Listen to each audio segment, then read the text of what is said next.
हमारे सभी व्यूअर्स को बहुत बहुत जय जय श्री सीताराम। एक कथा सुनकर हम ये जानने की कोशिश करेंगे कि जीवन में संतोष से बड़ा कोई दूसरा सुख नहीं होता।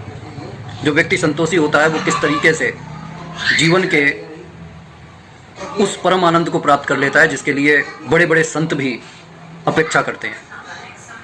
एक संत थे, उन्हें भव्य आश्रम का निर्माण करना था। इसी उद्देश्य से वह चंदा इकट्ठा करते रहे और इसी यात्रा में वह अपनी एक वृद्धा शिष्या के घर, जो एक गांव में रहा करती थी, उसकी एक साधारण सी कुटिया थी, वहां पर जा पहुंचे। वृद्धा शिष्या ने उनकी बहुत आवभगत की और रात्रि में सादा भोजन उनको परोसकर फिर स्वयं भोजन को ग्रहण किया। उनके लेटने के लिए तख्त पर सुंदर बिछौना बिछा दिया, तकिया रख दिया और स्वयं टाट बिछाकर जमीन पर लेट गई और लेटते के साथ ही उसे गहरी नींद आ गई। लेकिन संत करवटें बदलते रहे, उनकी नींद मानो आंखों से बहुत दूर जा चुकी थी। वह ये देखकर हैरान थे कि स्वयं संत होकर जो सैकड़ों का मार्गदर्शन करते हैं, उन्हें करवटें बदलते हुए नींद नहीं आ रही और वो वृद्धा जमीन पर लेटते ही गहरी नींद में कैसे सो गई। ये बात उनके हृदय को मथती रही कि आखिर इसके पीछे रहस्य क्या है। कुछ दिन यहाँ पर ठहरकर उन्हें जानना पड़ेगा कि आखिर वो वृद्धा कौन से मंत्र का जाप करती है जिससे उसे जीवन का भरपूर आनंद मिल रहा है। यह सोचकर उन्होंने किसी तरीके से रात्रि काटी।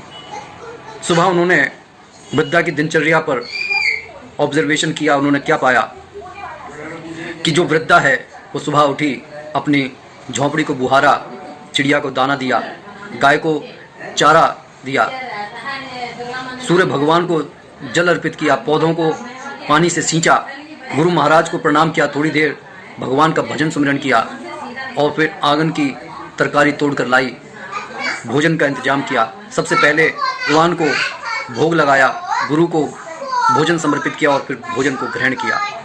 मध्याह्न में गांव की बालिकाओं को बुलाकर उनके साथ हरि चर्चा की, सत्संग सुनाया।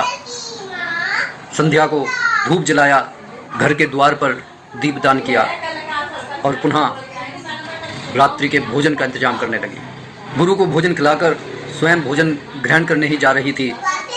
गुरु के मन में ये विषाद था कि आज भी पूरी रात ऐसे ही जाने वाली है, उसे नींद नहीं आएगी।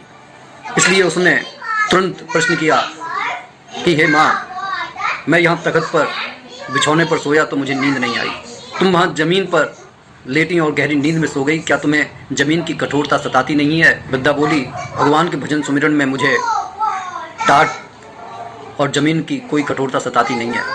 संत ने पुनः प्रश्न किया, क्या तुम्हारे हृदय में यह इच्छा नहीं होती कि अच्छे खाने का इंतजाम किया जाए, अच्छे बिछौने का इंतजाम किया जाए, थोड़ा धन इकट्ठा किया जाए जिससे जीवन सुखपूर्वक कटे? तब वो वृद्धा बोली, आपके कहे वचनों के अनुसार जब मैं रात्रि में सोती हूँ तब मुझे ये याद नहीं रहता कि मैं ज़मीन पर सोई हूँ या किसी छौने पर।